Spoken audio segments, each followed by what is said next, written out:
It was a beautiful garden, এটা ছিল একটা সুন্দর বাগান। ইট ওয়াজ আ বিউটিফুল গার্ডেন, এটা ছিল একটা সুন্দর বাগান।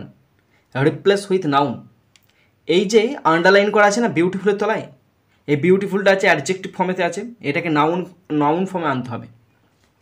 এটা ছিল একটা সুন্দর বাগান, এর নাউন ফর্ম বিউটি, বিউটিফুলের নাউন ফর্ম বিউটি। ওকে, এখন মানে এটি ছিল একটি সুন্দর বাগান এবং বিউটিফুলটা অ্যাডজেক্টিভ ফর্মেতে আছে এবং এর নাউন ফর্মে আনতে হবে। নাউন ফর্মে যদি আনি তখন এটার মানে হবে এটি ছিল সৌন্দর্যের একটি বাগান, এটি ছিল সৌন্দর্যের একটি বাগান। তাহলে ইংলিশ লিখলে হবে it was a garden, GARDEN, it was a garden of beauty, BEAUTY। Okay, এখন বিউটির নাউন ফর্মে চলে এসছে, এখানে ছিল অ্যাডজেক্টিভ ফর্মেতে ছিল, এখানে হয়ে গেল নাউন ফর্ম। ওকে।